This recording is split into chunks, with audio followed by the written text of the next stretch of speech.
Welcome to Hard Script. She laughed, not loudly, just enough for the table to hear. We were at a rooftop dinner with people who knew us as a unit, as something solid. She leaned back in her chair, glass tilted, eyes drifting past me toward the city lights, and said to someone else that I was always needing something. Not in a cruel way, in a tired way, like a fact everyone already knew. I didn't react. I didn't correct her. I didn't smile either. I just stopped moving. Around us, conversation kept breathing. Plates clinked. Someone mentioned a new client win. My name came up, attached to the business I'd built from nothing, the one that paid for the view and the wine and the illusion that we were fine. She kept talking, animated now, telling a story about a campaign launch, about late nights and how exhausting it all was. She didn't look at me once. Ethan was there too, my operations lead, always nearby. He stood when she spoke, leaned in when she laughed, filled the gaps I didn't rush to close. He knew when to nod, when to refill her glass, when to make himself useful without being seen. I'd hired him for that instinct. Someone asked how we managed work and marriage without killing each other. She answered before I could. She said I was intense, dependable, a little clingy. She said it like a joke, but jokes land where there's truth. I folded my napkin, slow and neat, and set it on the table. I didn't excuse myself. I didn't make a show of leaving. I stayed until the check was paid and the group began to thin, until she finally noticed the silence where I usually was. On the drive home, she talked about the night, about how good it was to be out, how she needed more space like that, less pressure. I kept my eyes on the road. When we got home, she went straight to the shower, phone in hand, already typing. I didn't follow. I didn't ask what she needed. I turned off the lights downstairs, locked the door, and went to bed alone. By morning, nothing looked different. That was the problem. In the morning, I left before she woke up. Not out of anger, not to make a point. I simply didn't slow my steps the way I used to. At the office, everything ran the same, but I moved differently inside it. I didn't hover. I didn't fill silences. I watched. By lunch, I noticed how often her name appeared where it didn't need to.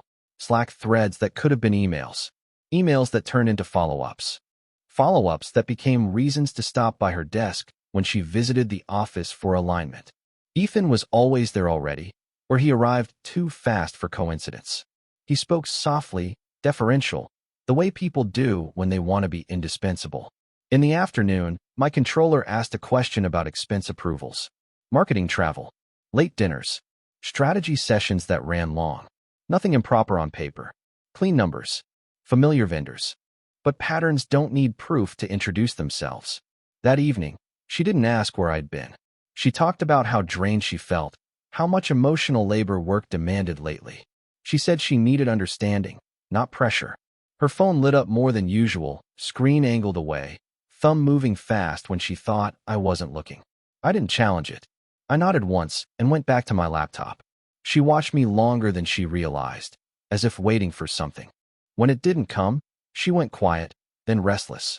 Later, in bed, she turned her back to me and sighed, exaggerated, like punctuation. She said I'd been distant all day. She said it wasn't attractive when I pulled away instead of checking in. She said intimacy didn't mean constant reassurance. I didn't respond. I adjusted my pillow and faced the dark. The next day, Ethan requested a one-on-one. Routine, he said. Operations alignment. He sat across from me, posture perfect, eyes steady. He talked about loyalty, about how much he valued the company culture, about protecting what we'd built. He mentioned my wife's workload, how hard she pushed herself, how someone needed to look out for her. He didn't cross a line. He traced it carefully.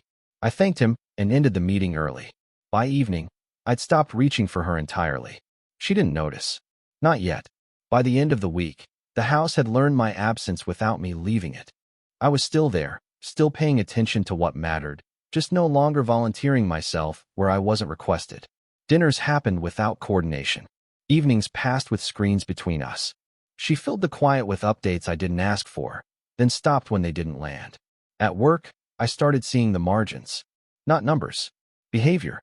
Access. Ethan's login appeared in places it hadn't before. Shared folders. Campaign drafts open late and saved early. Nothing explicit. Nothing careless. Just proximity wearing the mask of productivity. He knew our systems.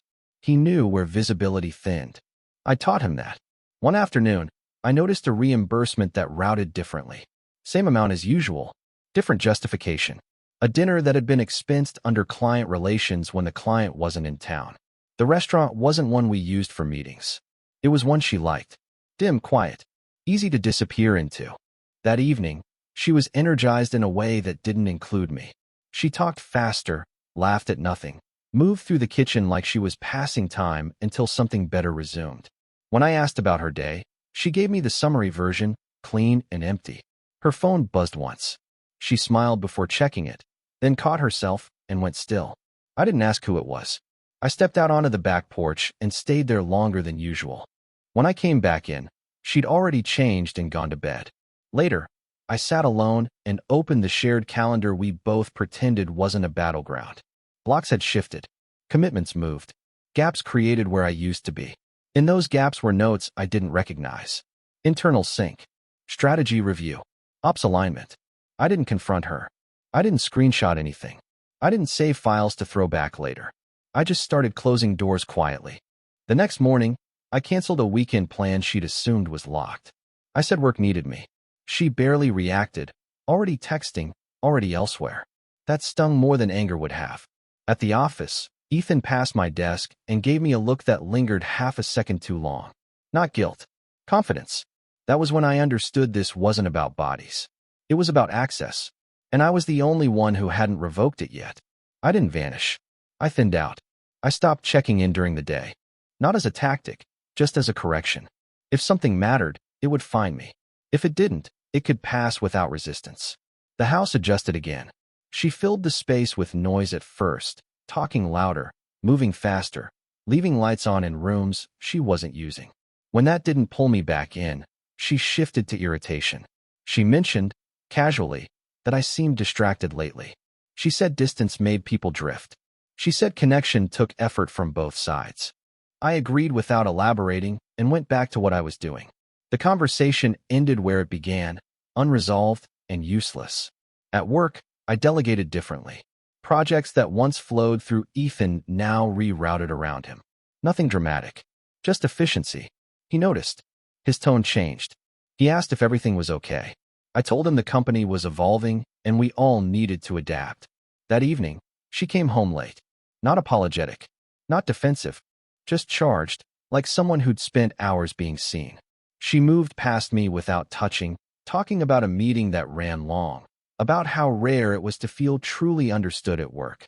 She said she wished I'd been there. I said nothing.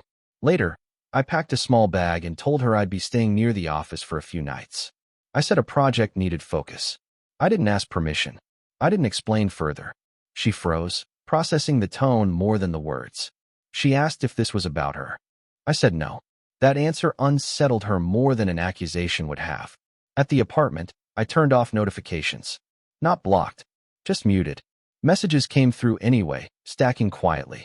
I didn't open them. I slept uninterrupted for the first time in weeks. By the second evening, her texts changed rhythm. Shorter, sharper, then longer, asking what was wrong, asking if I was okay, asking if we were okay. I let them sit. At the office, Ethan avoided my eyes. His confidence had slipped into caution. He was no longer sure who was watching. I wasn't observing out of spite. I was reclaiming the pace. And somewhere between silence and space, she realized she no longer knew where to find me. Distance sharpened my vision. With fewer conversations to manage, I started noticing what had been hiding behind familiarity. Ethan's efficiency had always impressed me, but now it stood out differently. He knew where decisions stalled, where approvals lagged, where oversight trusted him too much. That kind of knowledge wasn't dangerous on its own.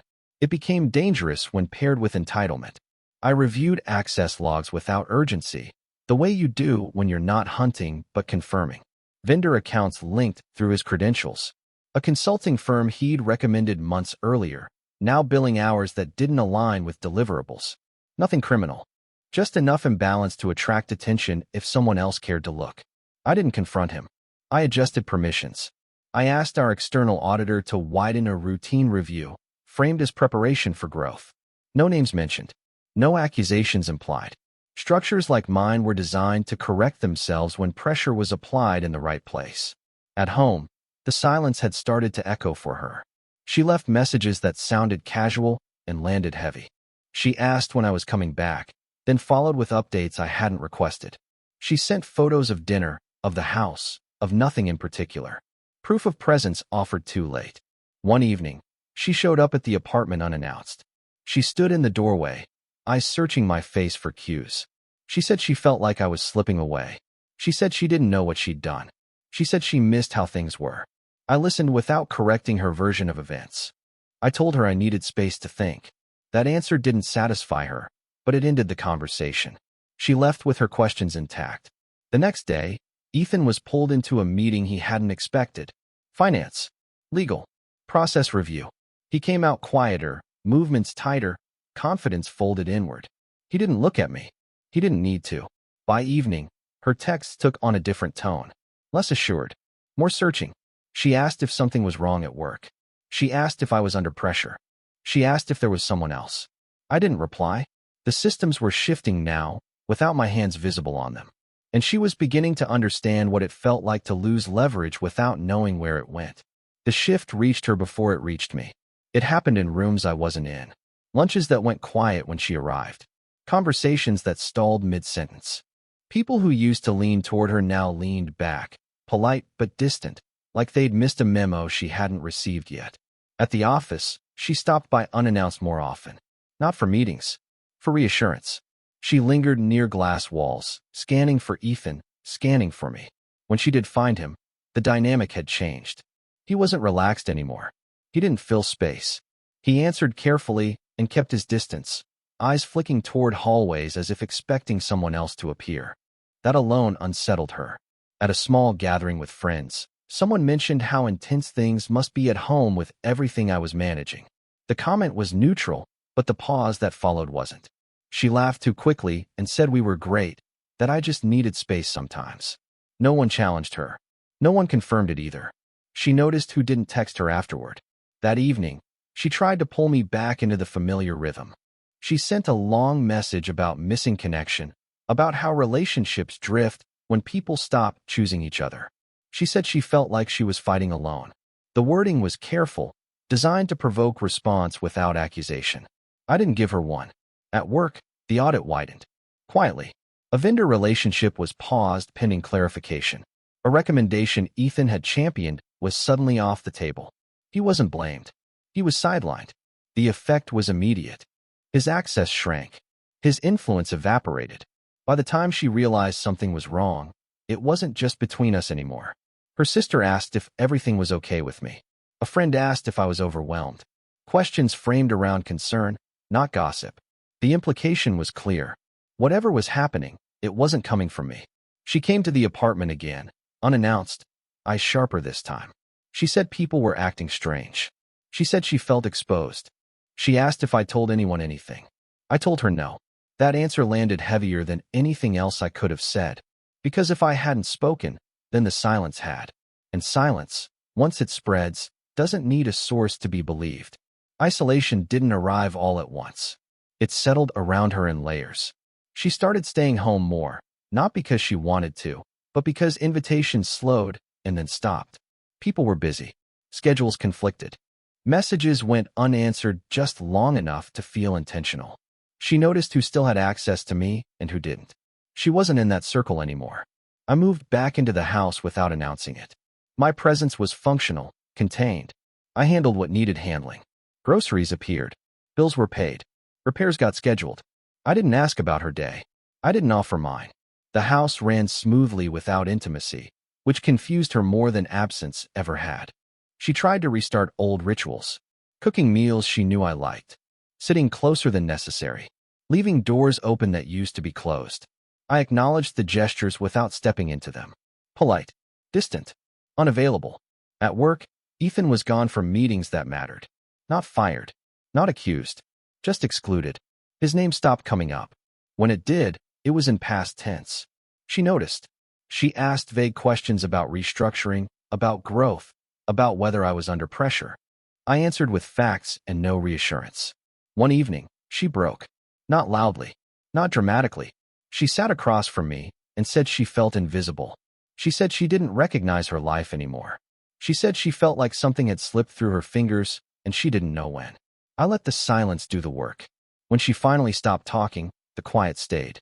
After that, she started reaching outward. Friends first, then family, then people she hadn't spoken to in years. She needed grounding. Someone to confirm she still existed the way she used to. The responses were uneven. Concerned, but cautious.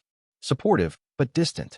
She watched me carefully now, like someone studying a locked door for weaknesses. She asked if I still cared. She asked if I was planning to leave. I didn't answer either question. I wasn't gone.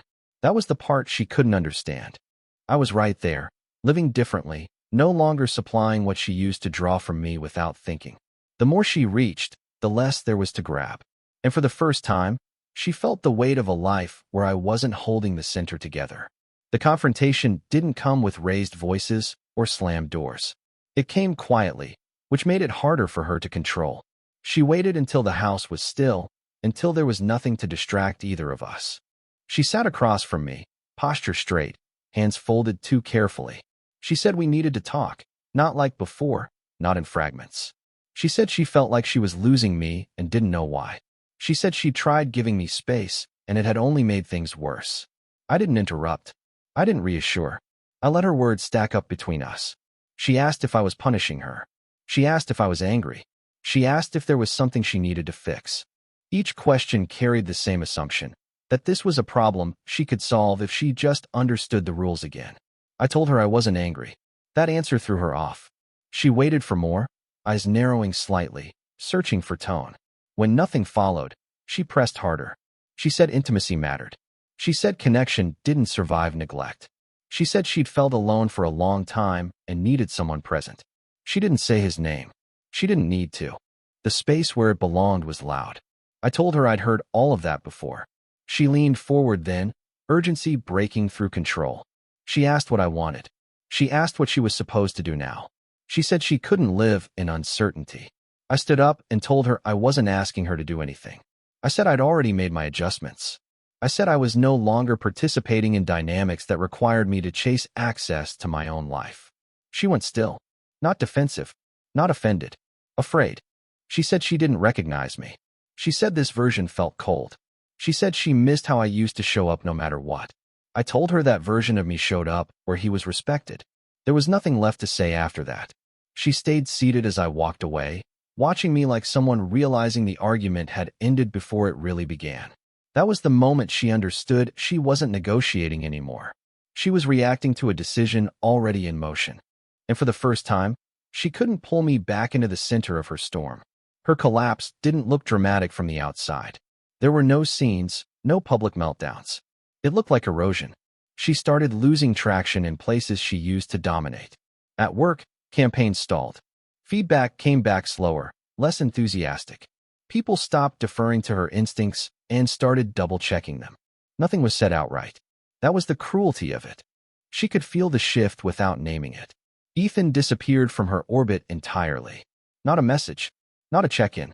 Whatever illusion of alliance had existed there evaporated the moment pressure touched him. She searched for him online, noticed the sudden quiet around his name, the way mutual connections avoided mentioning him at all. Whatever structure had supported that connection had folded in on itself. At home, the house felt larger and less forgiving.